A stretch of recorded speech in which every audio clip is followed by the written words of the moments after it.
सोयीरस केला दत्त माझा एकाच नाही दत्त हा विसावा न विचारिता गावा जावे त्याचा दत्त माझे गुरु दत्त माझे तारू मजसी आधारू दत्त राज समचरण सरोजम सांगणीला पुढावून जगननिगित पाणी मंडन मंडनानाम तरुण तुलसी माला तंगरम कंगनेत्रम सदैव धवलहासं विठ्ठलं चिन्तयामि नमो विठ्ठला राजया पांडुरंगा नमो मागुरी रुक्मिणी ज्ञानगंगा नमो पुंडलिका नमो चंद्रभागा नमस्कार माझा रुक्मिणी पांडुरंगा करो पांडुरंगा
दत्त माझी माता दत्त माझा पिता बहीण बंधू तुलता दत्त माझा प्रस्तुत प्राप्त प्रसंगी प्राप्त स्थळी प्राप्तवेळी कीर्तनरूपी सेवेसाठी निवडलेला अभंग हा शांतीब्रह्म एकनाथ महाराजांचा अभंग आहे. त्या अभंगाद्वारे शांतीब्रह्म एकनाथ महाराज भगवान दत्तात्रेयांशी सर्व नातं जोडत आहेत.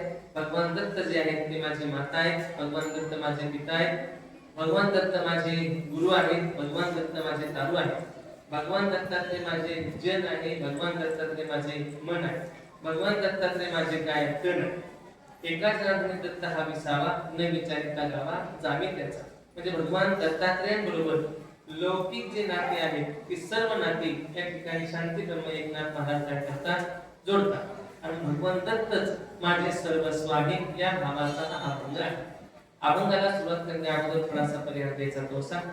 सालाबादप्रमाणे चालू असलेला हा दत्त जयंती महोत्सव माझ्या जन्माच्या आधीपासून या ठिकाणी हा दत्त जयंती महोत्सव अत्यंत आनंदाने चालू आहे.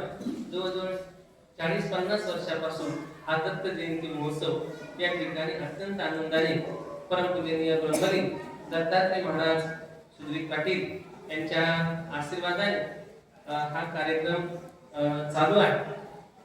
भगवान दत्त महाराजांचा आशीर्वाद, दत्त महाराजांचा साक्षात्कार ब्रह्मलीन दत्तात्रय महाराज सुधीर पाटील यांना होता आणि त्यांच्या साक्षात्कारातूनच या ठिकाणी दत्त जयंती महोत्सव साजरा करत होते. बऱ्याच काळ दत्त जयंती महोत्सव सुरळीत महाराज संध्याकाळी 6चा जन्म आपण या ठिकाणी करत होतो आणि त्यावेळेस कमीत कमी नाही म्हणले तर या ठिकाणी 500,000 लोक जमायचे. परंतु आज अशी परिस्थिती आहे, कारण कोणाचे बांधावर इम्रान झालोदर किंवा छोटस दत्ताचं मंदिर त्या ठिकाणी बांधून दत्त जयंती महोत्सव समाज तिथं करू लागलेला आहे. रात्री थंडीची वेळ असते, रात्री थंडीची वेळ असते म्हणून आपण अगदी या 2-3 वर्षापासून हा जो कार्यक्रम आहे हा कार्यक्रम दुपारी घेतलेला आहे. कारण दत्त जयंती उत्सव जो आहे तो काही ठिकाणी दुपारी करतात, काही ठिकाणी 6 वाजता दिवस मावळाच्या टायमाला दत्त जयंती महोत्सव करतात, तर गाणगापूरला दत्त जयंती महोत्सव उद्या करतात. परंतु या वर्षी अशी तिथी आलेली आहे की आजच गाणगापूरचाही दत्त जयंतीचा कार्यक्रम आहे. म्हणून या ठिकाणी भगवान दत्त महाराज जे ते त्रिदेव आहेत आणि तिन्ही देवांचा अंश म्हणजे भगवान दत्तात्रेय आहे. आपण राम कृष्ण ब्रह्मदेव हे का नाही विष्णू म्हणा, त्या सर्व देवांचा अंश म्हणजे भगवान दत्तात्रेय आहे. आता भगवान दत्त महाराजांचा जन्माच्या संबंधाने सांगत असताना आपल्याकडे वेळ आहे अर्धा तास आणि अर्धा तासामध्येच आपण भगवान दत्तात्रेयाची जन्मकथा आणि भगवान दत्त महाराजांचा साक्षात्कार हा पाहण्याचा विचार करणार आहोत. कारण ज्याच्या गावी करावा वास तयाशी नसावे उदास, ज्या गोष्टीचं कीर्तन आहे त्या गोष्टीच्या संबंधाने बोलणं गरजेचं आहे. नाहीतर कीर्तन आहे काल्याचं आणि ते सांगत होता संतांचं असं काही वेगळेच होऊन जातं. म्हणून या ठिकाणी भगवान दत्त महाराज जे आहेत ते जगाच्या कल्याणासाठी भगवान दत्त महाराजांचा अवतार आहे. दत्त महाराजांचा साक्षात्कार हा शांती ब्रह्म एकनाथ महाराजांना होता, हे आपल्या सर्वांना माहित आहे. कारण शांती ब्रह्म एकनाथ महाराज जे आहेत ते जनार्दन स्वामीचे काय आहेत पट्ट शिष्य आहेत. जनार्दन स्वामीकडे शांती ब्रह्म एकनाथ महाराज शिकत असताना अत्यंत गुरुवर श्रद्धा ही एकनाथ महाराजांची होती, विश्वास होता, प्रेम होते. कारण गुरुवर श्रद्धा असणं अत्यंत गरजेचं आहे. गीता सांगते श्रद्धावान लभते ज्ञान तत्पर सैतेंद्रिय ज्ञानं लब्धा पराम शांती म्हणजे राधी गच्छति. श्रद्धा मानाला ज्ञानाची काय होते प्राप्ती होते. श्रद्धा असणं महत्वाचं आहे. गुरु तेथे ज्ञान, ज्ञाने आत्मदर्शन दर्शनी समाधान अति जैसे सद्गुरुविना ब्रह्मज्ञान सर्वथा नवे नवेची जाण, हे उपनिषद अर्थ प्रमाण परम निर्वाण सांगितले. गुरुवर जर श्रद्धा असेल तर महाराजांचे अनेक ओव्या आहेत. जाण त्यांनी गुरु भजिले तेने कृत कार्य होईले, जैसे मूळ शिक्षण सहजे शाखा पल्लव संतोषी. जे जाणते पुरुष आहेत, जे विद्वान आहेत, जे हुशार आहेत त्यांनी गुरुची शरणागती करा, गुरु जवळ जा. गुरुवर जर विश्वास ठेवला तर काय होईल, महाराज सांगतात एखादा वृक्ष आहे तो वठलेला आहे, तो आता खराब व्हायला लागलेला आहे, परंतु तेवढ्यात एखाद्या सद्ग्रस्ताने जर त्याला पाणी ओतलं तर त्याला जशी नवीन पालवी फुटते त्याप्रमाणे आपल्या जीवनाचं सोनं झाल्याशिवाय राहत नाही. फक्त सद्गुरूची शरणागती महत्वाची आहे. म्हणून शांतीब्रह्म एकनाथ महाराजांची गुरुची शरणागती केलेली आहे. कोणाची? तर जनार्दन स्वामींची. जनार्दन स्वामींचा पूर्ण विश्वास गुरुवर बसलेला आहे, पूर्ण विश्वास आपल्या शिष्यावर बसलेला आहे. आता माझा जो शिष्य आहे तो शिष्य विश्वास पात्र, विश्वास लायक काय झालेला आहे असं वाटणं गरजेचं आहे की विश्वास लायक आहे. नाहीतर आजकाल बरेचसे शिष्य असतात ते गुरुकडे ज्ञान घेतात सुरंकर महाराज आणि ते गुरुलाच ज्ञान शिकवतात, गुरुला शिकवायला जातात. एक छोटं उदाहरण सांगेन. किरण महाराज एक पहिलवान होता, पहिलवान. त्या पहिलवानाकडे बरेच जण शिकायला होते. त्या पहिलवानाने त्या पंडिमामा त्या शिष्याला सगळं शिकवलं आणि शिकवल्यानंतर त्यातला एक पहिलवान असा अर्धांग झाला, अगदी अर्धांग. आणि त्यानंतर त्या गुरुकडे आला आणि गुरुजींना सांगितलं, गुरुजी माझी एक इच्छा आहे. म्हणले काय? आता गुरुजी थकले होते, गुरुजीचं वय झालं होतं. ते म्हणले माझी एक इच्छा आहे. म्हणले काय इच्छा? म्हणले काय नाही गुरुजी, मला तुमच्या बरोबर कुस्ती खेळायची. बरोबर गुरुजी बरोबर. गुरुजीने सांगितलं आता मी थकलोय, माझं वय झालेलं, कशाला माझ्यावर कुस्ती खेळतो, इकडे पुढे एक कुस्ती खेळा दुसरीकडे. तरी सांगितलं नाही गुरुजी, मला कुस्ती तर तुमच्या बरोबरच खेळायची. आता बऱ्याच वेळा म्हणलं शेवट गुरुजीच होते. ते म्हणले काही अडचण नाही. आता मग खरा माणूस त्या कुस्तीच्या आखाड्यात दोघा जणांनी धरून गेला, धरून. मग पहा किती थकलेला असं काय धरून गेला दोघा जणांनी. तो समोरून आला, कुस्ती खेळू लागला. गुरुजीने त्याला नुसतं पकडलं की असा डाव टाकला की त्याला पाडलं. पाडल्याबरोबर तो शिष्य उठून उभा राहिला आणि त्यांनी सांगितलं, गुरुजी तुम्ही मला सगळं शिकवलं पण हा डाव तुम्ही मला शिकवला नव्हता. ते मला माहित होतं तू पुन्हा माझ्या बरोबरच कुस्ती खेळणार आहे, म्हणून तू यासाठी हा डाव राखून ठेवला. हा डाव तुझ्यासाठी राखून ठेवला होता. हे कधी लक्षात ठेवायचं, एखादा डाव राखून ठेवलेला असतो ते कधी विसरायचं नाही.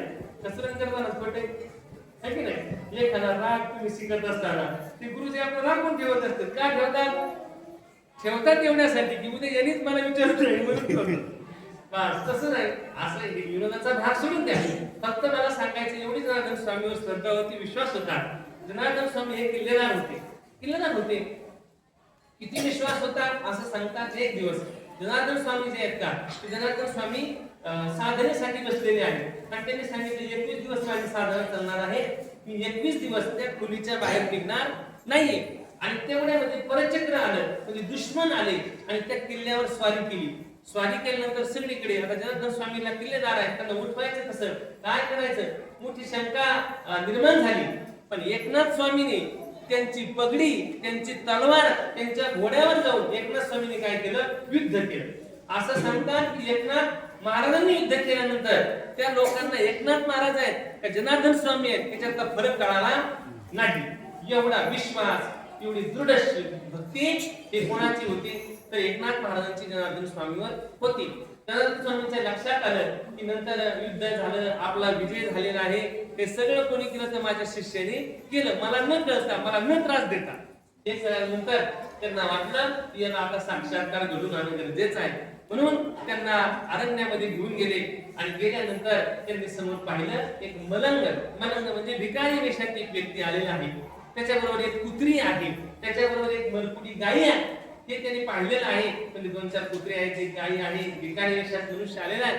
आणि एकनाथ महाराजांचे गुरु जनार्दन स्वामी यांनी त्यांना पाहिल्याबरोबर साष्टांग दंडवत घातला. ते म्हणजे बाबा आता गुरुजी कोणाच्या पाया पडायला लागले, साष्टांग दंडवत घातला.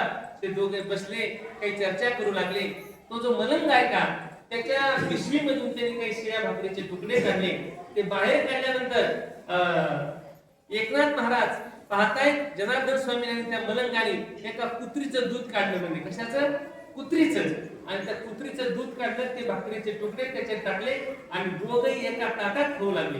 एकनाथ महाराज लांबून पाहतात, आता कुत्रीचं दूध हे पाहिल्यानंतर आपल्याला नुसतं कुत्रीचं दूध म्हणलं तरी कसं तरी होतं, कुत्रीचं. आता ते तर खाऊ लागले. हे सगळं पाहिलं महाराजांनी, मनात वेगळा भाव निर्माण झालेला आहे. तरी सुद्धा जीवन झाल्यानंतर त्यांनी सांगितले, एकनाथ हे ताट धुवून आणा. ते ताट त्यांनी हातात घेतलं आणि हातात विचार येत होता, हे तर ताट कुत्रीच्या दुधाचं आहे. कशाचं आहे, कुत्रीच्या दुधाचं आहे. घेऊन गेले नदीवर. ताट धुत असताना विचार करू लागला, हे माझ्या गुरुनी खाल्लेलं आहे. ते गुरुच्या कोणीतरी मित्र असेल, कोण असेल माहित नाही आपल्याला, पण त्यांनी खाल्लेलं आहे. हे प्राशन आपण करावं.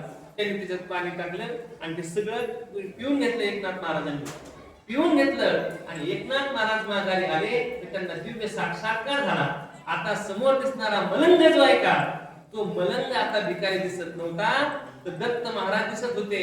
आता ती जी कुत्री आहे का, ती कुत्री दिसत नव्हती, तर साक्षात कामधेनू गाय दिसत होती. दत्त महाराजांची भेट झाली. तर मुख्य सांगायचं हे, देवाची आणि आपली भेट करून देणारे दुसरे कोणी नसतात, तर ते सद्गुरू असतात. म्हणून सद्गुरूची शरणागती, सद्गुरूवर विश्वास, दृढ विश्वास जर असेल तर जो भगवान परमात्मा आहे तो प्रत्येकाच्या हृदयात असणारा भगवान परमात्मा तैसा हृदयामध्ये विरामू असता सर्व सुखाचा आराम की भ्रांताचे काम विषयावरी तो भगवान परमात्मा भेटतो आणि मग त्या भगवत भक्ताची कंठी प्रेम दाटे नयनी निरलोटे हृदयी प्रगटे रामरूप अशी त्या भगवत भक्ताची अवस्था होते. रडावं माणसाने पण देवाच्या नावाने. माणसं रडतात संसाराच्या नावाने आणि पैशासाठी रडतात. रडावं देवासाठी तर भगवान परमात्मा लाभ नाही, तो प्रत्येकाच्या हृदयात आहे, अदृश्य स्वरूपाने आहे. सद्गुरूची कृपा झाली की तो दृश्य स्वरूपाने काय होतो, प्रगट होतो.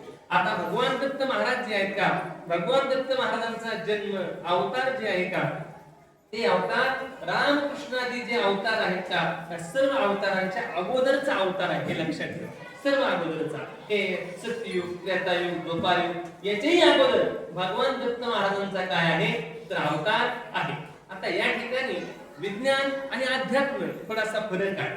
आता विज्ञानात आधी लोक आहेत का, ते सांगतात आपण आधी कोण होतो, म्हणजे माकड होतो. कोण होतो, माकड होतो. मग पुढे काय झालं, म्हणजे त्या माकडाच्या शेवटी गळून पडल्या आणि मग आपण काय झालो, माणूस झालो. मग आता जी माकडे आहेत त्यांच्या शेपट्या काय करणार, आता त्यांच्या गळायला पाहिजे ना, ते माणसं झाले पाहिजे की नाही, ते का होईना. बस आपण जे आहोत, आपण माकडं नाही, तर आपण काय आहोत, भगवंताचे अंश आहोत. मनु राजापासून आपली उत्पत्ती असल्यामुळे आपलं नाव मनुष्य आहे. काय आहे, मनुष्य. हे लक्षात ठेवा. सप्तऋषी जे आहेत, आपलं गोत्र विचारलं जातं. काय विचारलं जातं, गोत्र. बाकीच्या लोकांना गोत्र माहित नाही. आपण डायरेक्ट सांगतो कोणचं गोत्र आहे, म्हणजे वशिष्ठ आहे, कश्यप आहे का नाही, आत्री आहे. याची गोत्र आपली काय विचारली जातात. या ठिकाणी ब्रह्मदेवाच्या डोळ्यातील पाण्याच्या थेंबापासून जन्म झाला कोणाचा, आत्री ऋषीचा.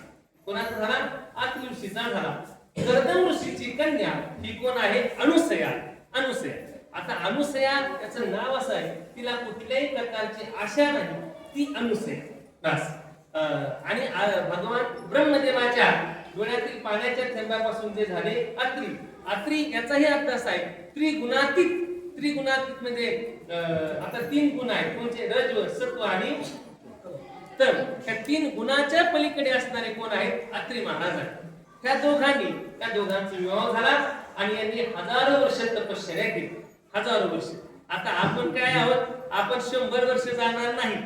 जाणार आहे सोनकर महाराज, एखादा दान धर्म करणारा सद्गृहस्थ, अन्नदान करणारा मनुष्य जाऊ शकतो 100 पर्यंत.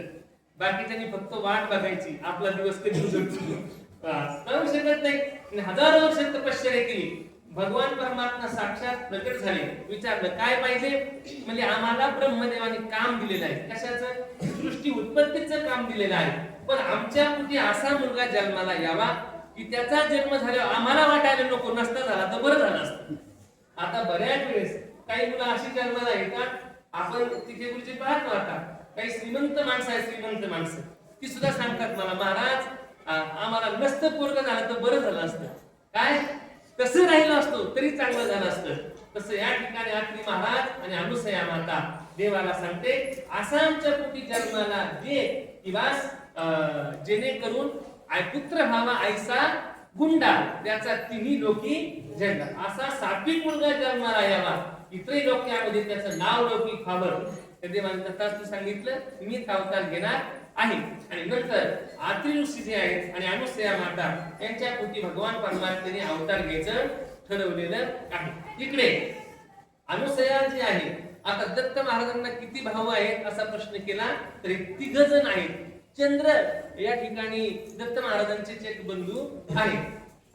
अनुसया जी आहे का, अनुसया त्याचा असा नियम होता, ती पतिव्रता होती. कारण पतिव्रतेची सत्ता काय असते, देवावर असते.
आता पतिव्रतेचे सुद्धा अनेक प्रकार आलेले आहेत हा.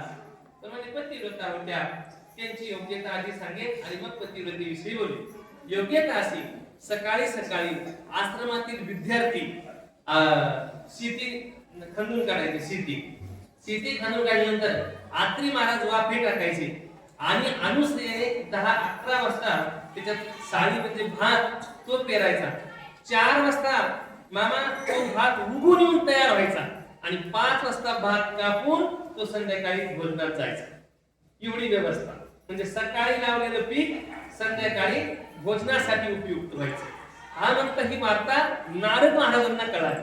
आता नारद म्हणले की लक्षातच आलं, नारदांना कळाली की बा कोण आहे, पतिव्रता आहे, तिची सत्ता तिची ताकद किती आहे. बा सकाळी लावलेले पीक संध्याकाळी खाता येतं चोपदार नाही खाता येऊ शकत ना, पण ते खाता यायचं. बस मग कळालं कोण आहे तर म्हणजे पतिव्रता आहे. आता पतिव्रतेची सत्ता एवढी देवावर असते. महाराज सांगतात बिना आग्नीचं सुद्धा ते अन्न शिजू शकत होते, एवढी सत्ता. पतिव्रता होण्यासाठी बाकीचे काही ग्रंथ पाठ करावे लागत नाही. विचारसागर, अमृतांजोळ, पंचदशी, ज्ञानेश्वरी हे काही ग्रंथ वाचायची काही गरज नाही. पतीची या मता अनुसरून ही पतिव्रता, पतीच्या मताप्रमाणे वागणं याला पतिव्रता म्हणतात. पण एक सांगू का, जर माणसाचं कर्म वाईट असेल तर पाठीमागच्या जन्मातील जी दुश्मन असतात का, ती दुश्मन म्हणजे ह्या जन्मात त्याची बायको असते. ती त्याची फेड करून घेत असते. मुलं आणि पत्नी पाठीमागच्या जन्मात ज्याला त्रास दिला का, ह्या जन्मात त्याची सगळी फेड करतात. हे कधी विसरायचं तुम्हाला प्रमाण असेल सिद्ध करून दे, प्रमाण असेल. म्हणून जी सात्विक आहे, जी चांगलं वागते, पतीच्या इच्छेप्रमाणे वागते, ती कोण आहे, पतिव्रता. पतीला विरोध करत नाही, शिव्या देत नाही, माघारी बोलत नाही, हाताला खात नाही, ती कोण आहे, पतिव्रता आहे. एक तुम्हाला सांगेल, एक पतिव्रता होती, शांडिल्य नाव तिचं, सुरंकर महाराज. तिची बहीण पतिव्रता होती. तिने विचारलं तू पतिव्रता आहे? ती म्हणजे हो. काय करते? म्हणजे पतीची सेवा करते. पतीची जशी इच्छा आहे त्याप्रमाणे मी वागते, पती जसं बोलतात तसंच मी वागते. तिने सांगितलं मला पतिव्रता व्हायचं आहे, मग काय करावं लागेल? तिने सांगितलं तुला पतिव्रता व्हायचं असेल तर तुला अगोदर लग्न करावं लागेल. तू लग्न केलं तर पतिव्रता होशील ना. जर लग्न नाही केलं, तुला पती नसेल, नवरा नसेल, तर तू कशी पतिव्रता होशील? तिने सांगितलं मी लग्न कोणाबरोबर करू? ती म्हणे काही नाही, उद्या महादेवाच्या मंदिराचा दर्शन घे आणि जो सगळ्या अगोदर दर्शनाला येईल त्याच्या गळ्यात हार घाल. आता ही पहाटेच गेली 4:30 वाजता. त्या ठिकाणी भीक मागण्यासाठी एक मनुष्य आला होता. त्याला कोड फुटलेला होता, कोड, कुष्ठरोगी होता. त्याला वाटलं आपण आधी जाऊ दर्शन घेऊ आणि भिकाऱ्याच्या लाईनीत 1 नंबरला बसू, म्हणजे लोक आले आणि आपल्याला दान करतील. तो तिथे गेला, त्याने महादेवाचं दर्शन घेतलं. तिला वाटलं आपल्या बहिणीने सांगितलेलं आहे, जो पहिला दर्शनाला येईल तो तुझा पती. तिने हार घेतला आणि त्याच्या गळ्यात घातला. हार गळ्यात घातला. आता त्याला कुष्ठरोग झाला म्हणजे तो का शेणा होता का? काहीतरी त्याचे गुण कसं असते म्हणून त्याला कुष्ठरोग झाला ना. बस गळ्यात घातल्यानंतर त्याच्या लक्षात आलं हिने मला आता काय केलं आहे, वरलेलं आहे आणि हिची पतिव्रता होण्याची काय आहे, इच्छा आहे. त्यांनी त्याला टोपलीत घेतलं, कारण कुष्ठरोगी असल्यामुळे त्याला चालता येत नव्हतं, त्याचे पाया खाल्ले होते, किडे पडलेले सगळं. तिने टोपलीत घेतलं, त्याला घेऊन निघाले. जात असताना तो अत्यंत नीच मनुष्य होता. जात असताना त्यांनी एक वेश्या पाहिली आणि वेश्या पाहून तो घरी गेला.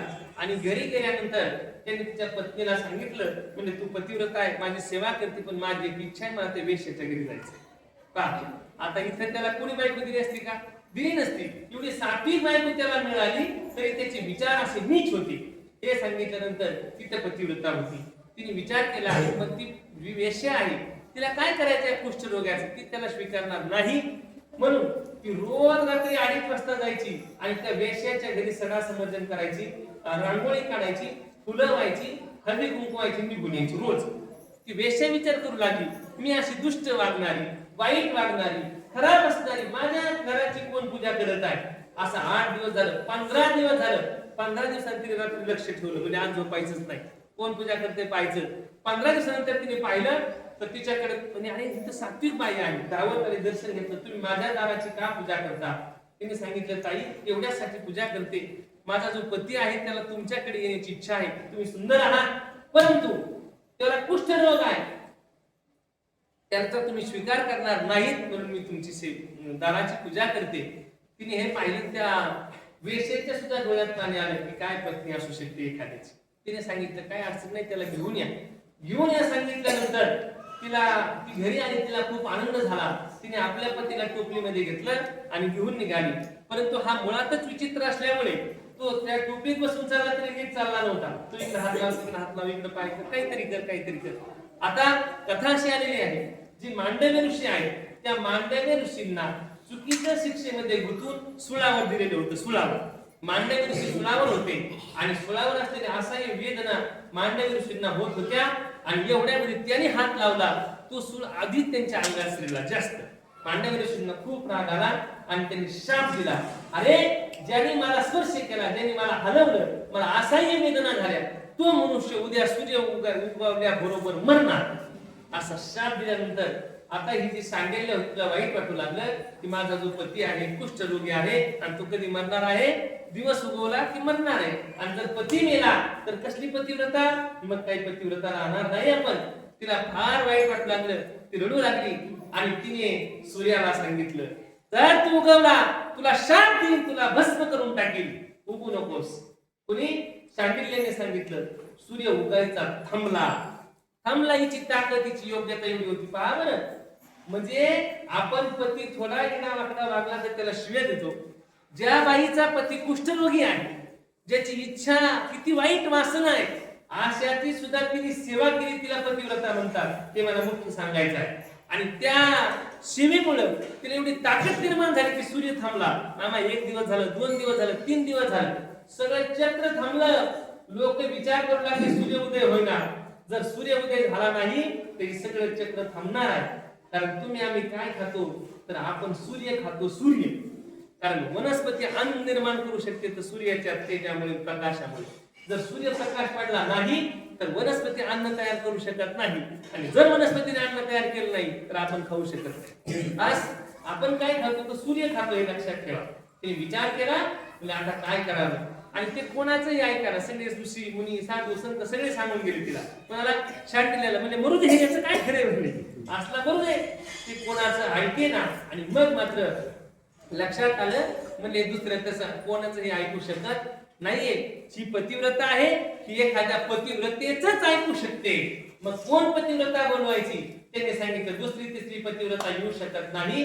दुसरी एक महत्वाची पतिव्रता आहे, ती अत्रि महाराजांची अनुसया आहे. त्या अनुसयाला बोलवलं पाहिजे. मग सगळे अनुसया मातेकडे येतात, अनुसया मातेला नमस्कार करतात आणि सांगतात, अनुसया माते अशी एक पतिव्रता आहे, तिने सूर्य उगवायचा थांबवलेला आहे, तुम्ही चला आणि ते तुमचं काय करतील ऐकतील. मग अनुसया माता त्या शांडिल्य जवळ येतील, तिला नमस्कार करतील, तिला सांगते, ताई सूर्याचा उदय होऊ दे. तिने सांगितलं, पण सूर्याचा उदय झाला तर माझा पती मरणार आहे. तिने सांगितलं, मरू दे तुझा पती, मेला तर मी त्याला जिवंत करेन, उगू दे सूर्य. तिने सांगितलं, सूर्या उदय हो. सूर्याचा उदय झाला. पण मांडव्य ऋषींच्या शापाने तो जो कुष्ठरोगी होता त्याने शेवटचा श्वास घेतला आणि तो मेला. मेल्यानंतर अनुसया जी आहे का, त्या अनुसयाने हातात पाणी घेतलं आणि पाणी त्या कुष्ठरोग्याच्या अंगावर शिपडल्याबरोबर तो कुष्ठरोगी जो आहे का, तो जिवंत झाला. पण आता कुष्ठरोगी नव्हता, तर दिव्य आणि तेजस्वी पुरुष काय झाला, तर तो निर्माण झाला. ही योग्यता कोणाची आहे, तर अनुसयेची आहे, की मेलेला मनुष्य सुद्धा तिने काय केला, जिवंत केला. ती अनुसयामध्ये दुसरी तिसरी कोणी नाही, तर दत्त महाराजांची मातोश्री आहे. हा म्हणता ही वार्ता सर्वत्र पसरली की अशी पतिव्रता आहे, अशी साध्वी आहे, अशी साक्षात्कारी आहे, मेलेला मनुष्य जो आहे का त्याला सुद्धा ती काय करते, जिवंत करते. जी बाई सकाळी साली पेरल्या तर संध्याकाळी त्याचा भात करून खाते, ही योग्यता सगळीकडे पसरली. पण नारद महाराजांना काही सहन होईना.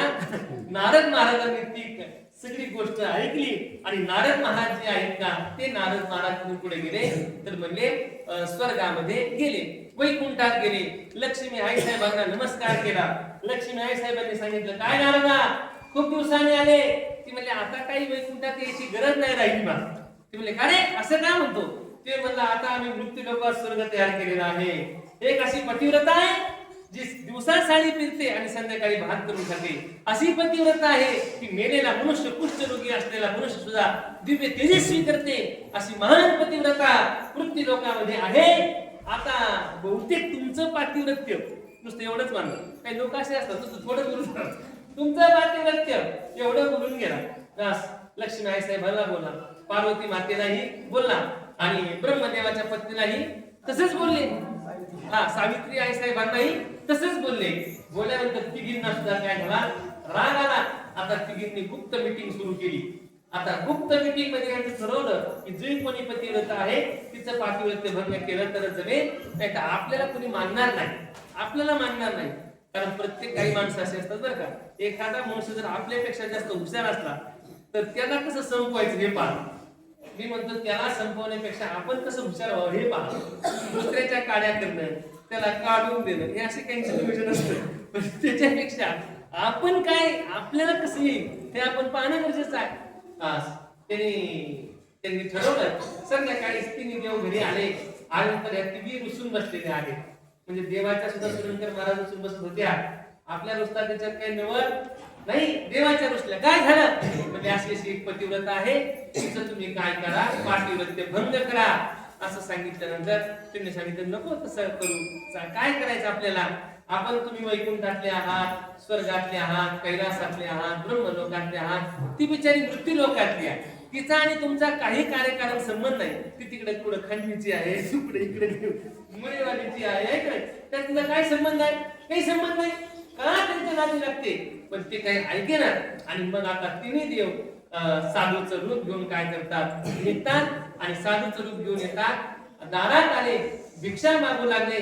त्यांनी सांगितलं कुठलाही मनुष्य आपल्या दारात ज्या वेळेशी त्या वेळेची त्याची व्यवस्था पहा. सकाळी आला तर चहा नाश्ता विचारा, दुपारी आला तर जेवणाचं विचारा, संध्याकाळी आला तरी सुद्धा त्याला जेवणाचं आपण विचारावं. पण आपण असे आहोत, तो जर सकाळी आला नाश्त्याला, आपण म्हणून सकाळी तुम्ही नाश्ता करूनच आला असता. आता असं म्हणलं काय म्हणणार आहे, उपाशाला म्हणणार आहे का, नाही म्हणणार.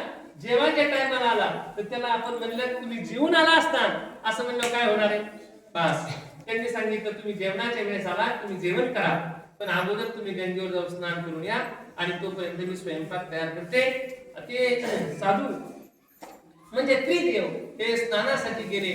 तोपर्यंत अनुसया आई साहेबांनी छान सुंदर स्वयंपाक तयार केला. ते माघारी आले, जेवायला बसले, त्यांना स्वयंपाक वाढलेला आहे असा एक भाव आहे. आणि त्यावेळेस त्यांनी सांगितलं की आम्ही साधू आहोत, आम्ही असं जेवणार नाहीत, तर आता तुम्ही काय करा, आम्हाला विवस्त्र होऊन, तुमच्या अंगावर वस्त्र ठेवू नका, विवस्त्र होऊन तुम्ही आम्हाला काय करा, वाढा. दोन त्या ठिकाणी आहेत. एक आहे नग्न आणि एक आहे विवस्त्र. नग्न याचा अर्थ असा आहे आग्न न लागता, म्हणजे अग्नी न लागता शिजवलेलं अन्न आम्ही खातो. नग्न बस, अग्नी न लागता शिजवलेलं अन्न तुम्ही काय करा, आम्हाला द्या. तर अनुसया जे आहे का, अनुसयेने असं जे एक भाव त्या ठिकाणी सांगितलेला आहे. त्यांनी सांगितलं तुमच्याकडे जे पदार्थ आहेत ते नको, आमच्याकडे जे पदार्थ आहेत ते आम्हाला शिजून द्या. त्यांनी त्यांच्या झोळीतून पदार्थ काढले.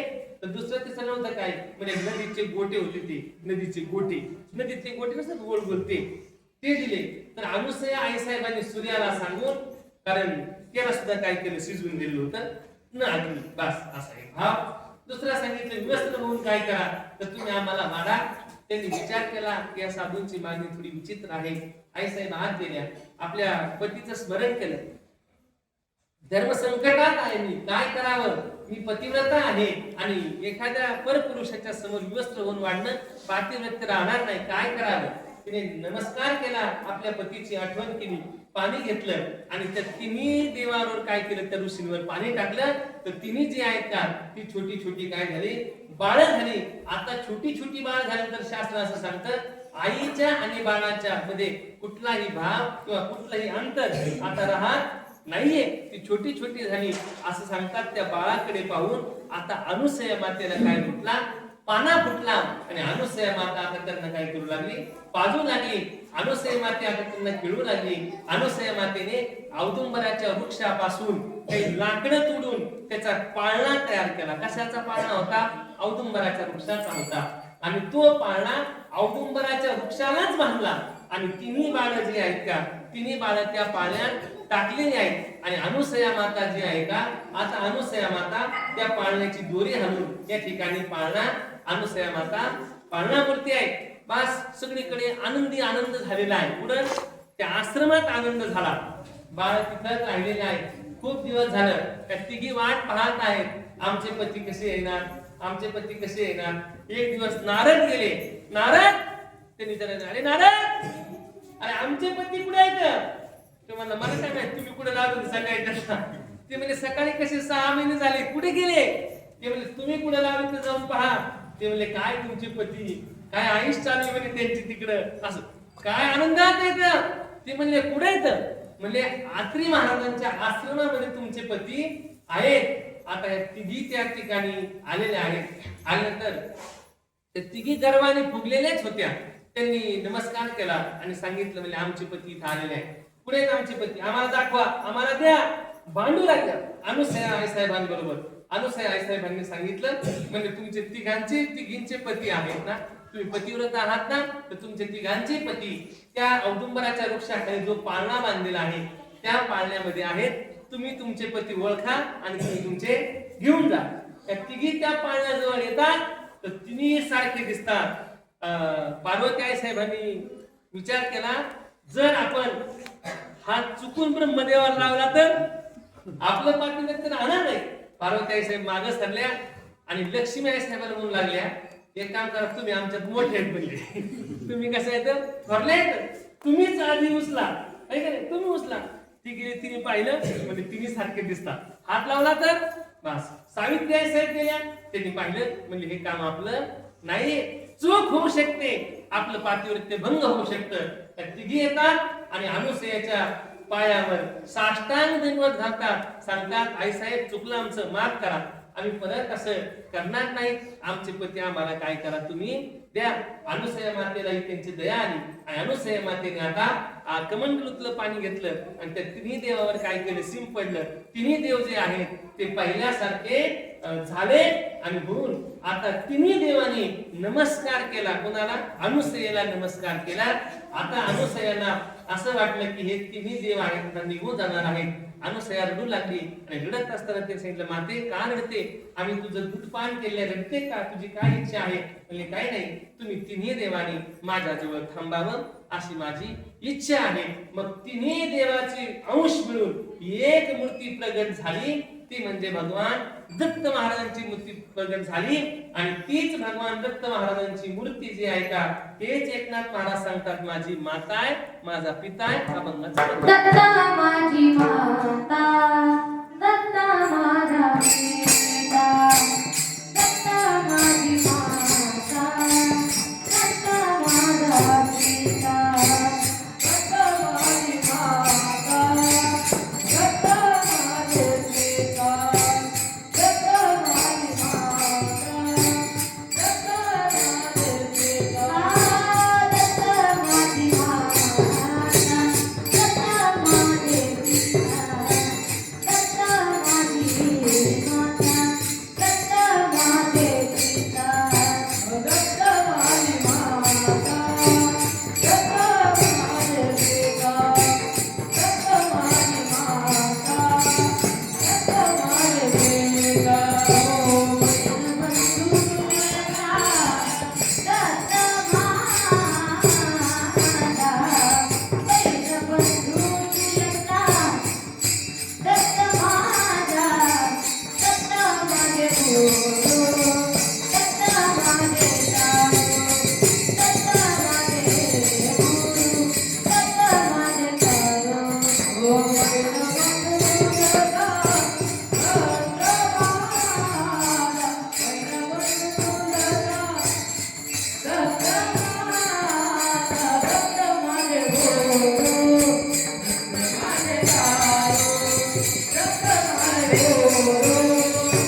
एकनाथ महाराज दत्त महाराजांच्या बरोबर लौकिक सर्व नातं काय करतात जोडतात. दत्त माझी माता आहे, दत्त माझे पिता आहे, दत्त माझे गुरु आहेत, दत्त माझे तारू आहेत, दत्त माझे जन आहे, दत्त माझं मन आहे, दत्त माझं धन आहे. आणि तेच शांती ब्रह्म एकनाथ महाराज अभंगाच्या शेवटच्या चरणात सांगतात. हो एका जनार्दनी श्री दत्त विठाला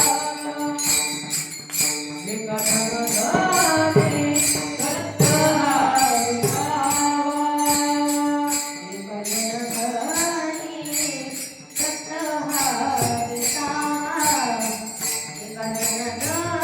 जनार्दनी दत्त हा विठावा एका जनार्दनी दत्त हा विठावा एका जनार्दनी दत्त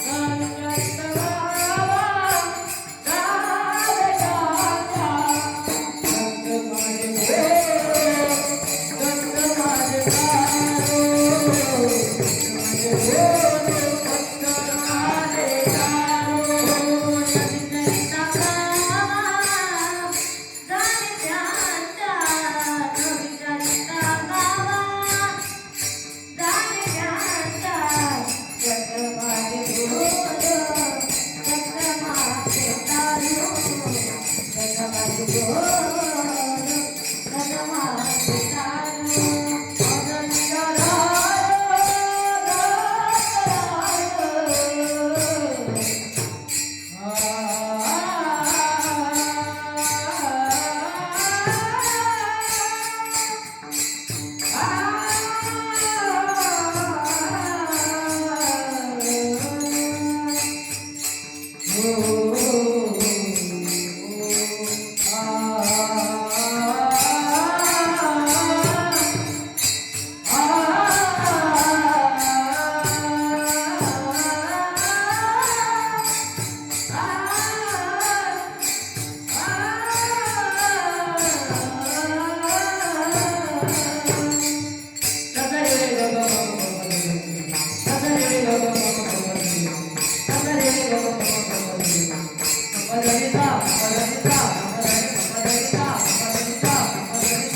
पैनबंध चुलता दत्त माझा. हे थांबले अवकाश. आपण अभंगाचा विचार करण्याचा प्रयत्न केलेला आहे. आता यानंतर दत्त जन्माचा अभंग होईल आणि जरी अवतार विश्वतारा हा अभंग होईल. यानंतर फुलं जे आहेत ती फुलं काय आपण वाटणार नाही. फुलं इथे ठेवलेली आहेत ती उचलून तिथं ठेवायची. तिथं दत्त महाराज डोलवायचे. कारण काय आपण इकडे तिकडे फुलं वाहिले ती लांबून फेकणार आणि अशा आवेशाने फेकणार की तिथपर्यंत पोहोचव. ती काय पोहोचत नसते काय नाही. मोकर राग घेण्यापेक्षा तिथं आपण फुलं पाहणार आहोत. बोलण्याच्या ओघात काही चुकलं असेल तर उदाहरण माफ करा. जे बरोबर असेल ते परमपुलीनीय ब्रह्मरी दत्तात्रय महाराज सुधीर पाटील यांचा उदाहरण सेवा या ठिकाणी थांबवतो. आज या ठिकाणी परमपुलीनीय अण्णांच्या सामना आपल्या उपस्थित आहे.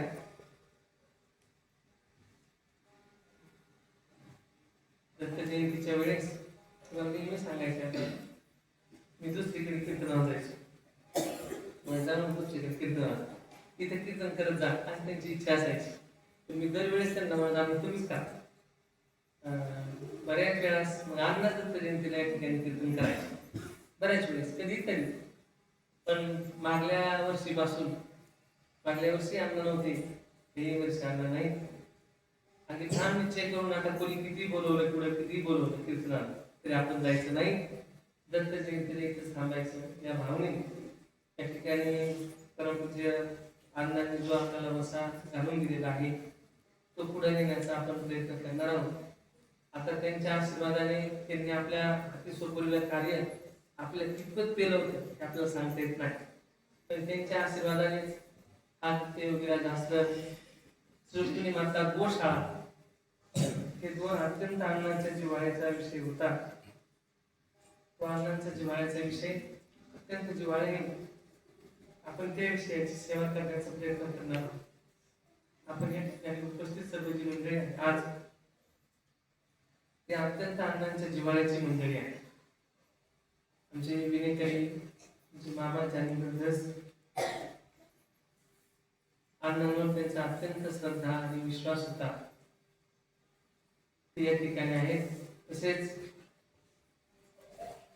आणि श्री ज्यांची आजची पंगत आहे संतोषराव गुडके पेडगाव त्यांचाही श्रद्धा आणि विश्वास अण्णांवर फार त्यांनी पंगत या ठिकाणी आहे. बाकीचे आपण सर्व मंडळी आमचे गुरुजी चोपदार आमचे मामा तसेच सदत्त योगराज आश्रम व रुक्मिणी माता गोशाळा हा मी अगोदर सांगितल्याप्रमाणे अण्णांच्या अत्यंत जिव्हाळ्याचा विषय आणि अत्यंत प्रेमाचा विषय. माणूस असल्यानंतर त्याची किंमत कळत नाही. माणूस गेल्यानंतर त्या माणसाची किंमत कळते. त्याची वेळ निघून गेलेली असते. आता सुद्धा आपल्या जीवनातली बरीचशी वेळ निघून गेली. आता त्यावेळेस होती त्यावेळेस कळालं. आता कळालं त्यांचे आपलं किती प्रेम होतं ते आता कळालं होतं तेव्हा नाही. या ठिकाणी त्या दोन्ही जिव्हाळ्याच्या त्यांच्या गोष्टी त्या गोष्टीवर नितांत प्रेम करणारे आमची माननीय श्री राजेंद्र सुरणकर साहेब. कारण आश्रमाप्रती त्यांचा अत्यंत भाव सात्विक आहे. या ठिकाणी आश्रमाच्या सेवेप्रती कार्यक्रमाप्रती त्यांचं अलौकिक असं सहकार्य. विशेष रुक्मिणी माता गोशाळा त्या गोशाळेवर 550 गायी आहेत आपल्या सर्वांना माहित आहे. त्या गायी आतापर्यंत अंधारात होत्या. एवढ्या दिवसापासून का अंधारात होत्या त्याचं मुख्य कारण त्या ठिकाणी ते काही कुठतरी प्राणी आहे. वायर लाईट लावणं वायर करणं वायर जोडणं पत्र्याचे सगळे मोठे मोठे शेड आहेत. वाऱ्याने ती वायर हल्ली जाईल वायर तुटली जाईल वायर खाली पडेल. आता त्या गायीला कळणार नाही की वायर आहे का खाण्याचं काय आहे. ती गाय खाईल एखाद्याला करंट बसेल या भावनेने आपण आतापर्यंत लाईट फिटिंग केली नाही. तर बरेच लोक म्हणायचे तुम्ही लाईट फिटिंग करा. आपल्यालाही वाटत होतं लाईट फिटिंग करू एवढा काही खर्च येणार नाही 5-10 येईल. परंतु पावसाळ्याच्या दिवसामध्ये कांबळे साहेब तुम्हाला सांगतो एवढा चिखल होतो गुडघे चिखल ते शेड मध्ये होतो गुरांच्या. ते गायी फार फसतात. अशा वेळेस जर लाईट खाली पडली आणि एका शेडला जर करंट आला तर सगळ्या गुरांना करंट येऊ शकतो. पण गुरांना देऊ शकतो पण तिथं जे कामाला माणसं आहेत त्यांना सुद्धा करंट बसू शकतो. काही विपरीत घडू शकतं. म्हणून आपण जर लाईटची व्यवस्था काही केली नाही, कधी जर कोणी मनुष्य गोशाळा पाहायला आले तर ते मला उलट ज्ञान सांगून जायचे, महाराज इथं लाईट पाहिजे, इथं अंधार बसला पाहिजे. सगळं खरं असतं, पण काय असतं, जो मनुष्य ग्राउंड लेवलवर काम करतो का त्याला ती परिस्थिती माहीत असते. बरेचसे लोक असे असतात ज्या गोष्टीचं सुरंग साहेब त्यांना ज्ञान नसतं का ती गोष्ट पटवून देत असतात, दुसऱ्या फार पटवून सांगत असतात. म्हणून खूप अडचणीची गोष्ट होती. नागेश्री सुरंकर सरांनी त्या ठिकाणी सोलर वरचे लाईट बल्ब आज दत्त जयंतीच्या या शुभमुहूर्तावर बसून दिलेले आहेत. अक्षरशः 12 बल्ब सोलर वरचे तिथं बसलेले आहेत. मी आश्रम परिवारातून त्यांचे मनापासून आभार मानतो, त्यांना धन्यवाद देतो. विशेष म्हणजे आता ते जे 12 बल्ब आहेत त्या 12 बल्बला लाईट बंद करायचं नाही मामा आणि चालू पण करायची नाही. ज्या वेळेस अंधार पडेल का त्यावेळेस ते आपोआप लागणार आहे आणि ज्यावेळेस उजेड होईल का ते आपोआप बंद होणार आहे. अशी बंद तिथं. बरं, त्याच्यापासून पुढे वायर लोंबत नाही, त्याच्यामुळे कुणाला करंट बसणार नाही. आणि वर्षाची गॅरंटी तर त्यांनीच दिलेली आहे, कुणी त्या कंपनीने दिलेली आहे. तर ते सुरेंद्र साहेब पण अंधार पडून तिथं होतो, लाईट कशी लागते हे पाहिलं पाहिजे ना, नाहीतर काय उपयोग आहे. आता लक्षात आलं की तिथं अजूनही बलाची काही आवश्यकता आहे, पण अजून शेडचं काही काम चालू आहे. त्यानंतर पुन्हा तिथं व्यवस्था अशाच लाईटीची करू, कारण जेणेकरून कुठल्या प्रकारचा धोका होणार नाहीये. आणि लाईट देवाची लाईट आहे, ती सौर ऊर्जामध्ये देवाची लाईट आहे का नाही. तिथे काही कोणाला बिल नाही आणि कोणाला भाडं नाही. म्हणून अण्णांच्या जिव्हाळ्याचे 2 संबंध असणारे गोशाळा आणि आश्रम हे अण्णांच्या अत्यंत जिव्हाळ्याचे विषय होते. त्या जिव्हाळ्याच्या विषयाबद्दल ही सर्व मंडळी अत्यंत सहकार्याने उभा राहते, प्रेमाने सहकार्य करते. सुरेंद्र साहेब आज दत्त जयंतीच्या मुहूर्तावर ती लाईट पाहून अण्णा जिथं असतील का त्यांना सुद्धा खूप आनंद होत असेल. आज त्या सर्व गोमाता जी आहेत का त्या प्रकाशात राहिलेल्या आहेत. तुमच्याही जीवनात अण्णांच्या आशीर्वादाने प्रकाश कायम राहील. हा जीवनात प्रकाश लौकिक प्रकाश तर कायम असतो, पण आध्यात्मिक प्रकाश जीवनात येणं हे खऱ्या अर्थाने जीवनाचं सार्थकता आहे. अण्णांच्या सत्तेतून मी दत्त महाराजांच्या चरणी, गोमातेच्या चरणी प्रार्थना करेन, आपल्या जीवनात आध्यात्मिक दिव्यता, आध्यात्मिक तेज आणि अध्यात्माचा प्रकाश निर्माण झालेला आहे, पण तो उत्तरोत्तर वाढत जाऊ हीच मी प्रभूंची प्रार्थना करेन. चालू असलेला हा दत्त जयंती महोत्सवाचा कार्यक्रम असाच उत्तर वाढत जाऊ हीच आपण ईश्वरी चरणी प्रार्थना करूया. कारण आपण भाव पाहणं गरजेचं आहे.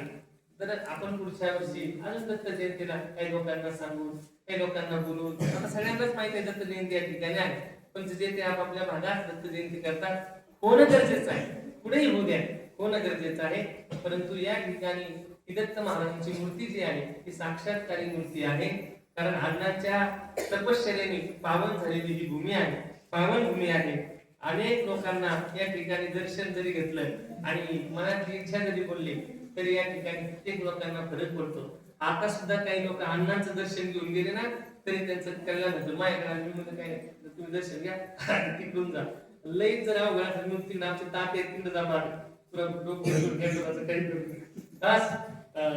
म्हणून या ठिकाणी दत्त महाराजांची कृपा अशीच आपल्या सर्वांवर राहू हीच प्रभूंची प्रार्थना करूया.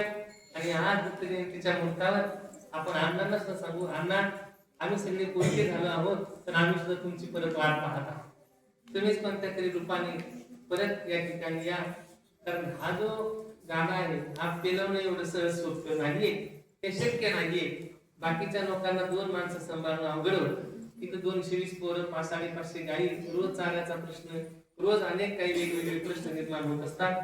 ते सगळे या ठिकाणी सर्व सहकारी माननीय श्री रघुनाथ पठारे, तसेच या ठिकाणी अनेक काही सहकारी मंडळी यांच्या सहकार्याने ही गाड्या आपण पेलवण्याचा प्रयत्न करत आहोत. म्हणून बोलण्याचं जर काही चूक नसेल तर माफ करा. विशेष करून देवाच्या कृपेने माणसंही चांगली जोडत गेली. एक आपले जे आचार्य आहेत भुजबळ मामा अत्यंत सात्विक मनुष्य आहे. स्वतःहून फोन लावून विचारणार कधी येऊन पुढे येऊन कसं आहे. नाही तर आचार्य लोकांना किती अवघड असतात विचारू नका. अत्यंत सात्विक. रात्रीच ते आले, त्यांनी बुंदी वगैरे सगळी व्यवस्था भाजी पुरी सगळी करून ठेवलेली आहे. म्हणून ज्या ठिकाणी माझा स्वतःचा एक अनुभव सांगेल. फक्त मनात इच्छा आली पाहिजे ही गोष्ट करायची. एवढी मनात इच्छा आली ना की ती इच्छा पूर्ण होते. हा दिव्य साक्षात्कार अण्णांच्या सत्तेतून आहे. म्हणून या दत्त जयंती निमित्त आपण सर्वजण या ठिकाणी उपस्थित झालात. काही आपल्याही मनातील शंका कुशंका असेल तर तुम्ही अण्णांच्या पुढे सांगा. अण्णा तुमची सर्वांची इच्छा पूर्ण करतील. याच्यात कुठल्या प्रकारची शंका नाहीये. कारण महाराज सांगतात आपण स्वतः मागणेच नाही, त्यांना बरोबरच काय होतं तर कळून येतं. म्हणून या ठिकाणी सर्वच गायनाचार्य, मृदुंगाचार्य, काकडी मंडळी, विशेष करून आज अशोक भाऊ कांबळे या ठिकाणी उपस्थित आहेत. त्यांनाही धन्यवाद. सुरंकर सर यांनाही धन्यवाद. आपण सर्वजण या आश्रमाचेच एक अविभाज्य घटक आहात. या भावनेने सेवा करतात. अशीच कायमस्वरूपी सेवा आपली राहो हीच आपण दत्त महाराजांच्या चरणी प्रार्थना करू. आणि या ठिकाणी थांबली. ज्ञानेश्वर माऊली ज्ञानराज माऊली तुकाराम माऊली ज्ञानराज माऊली तुकाराम माऊली ज्ञानराज माऊली तुकाराम माऊली ज्ञानराज माऊली तुकाराम जय विठ्ठल जय विठ्ठल ओ बोली रे बापुले ओठरे ओ नादी उच्चारला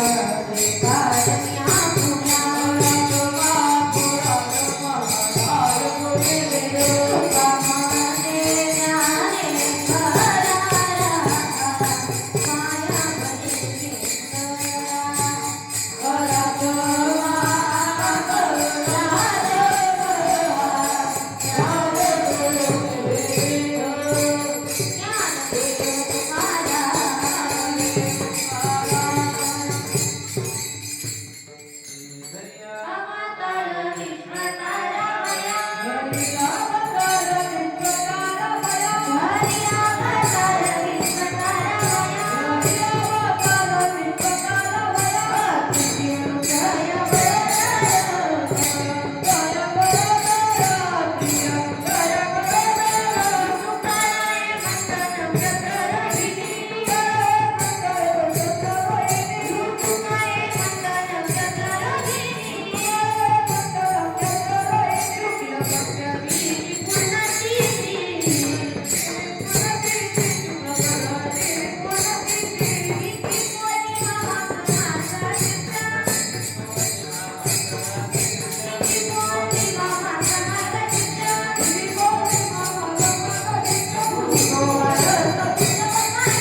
आ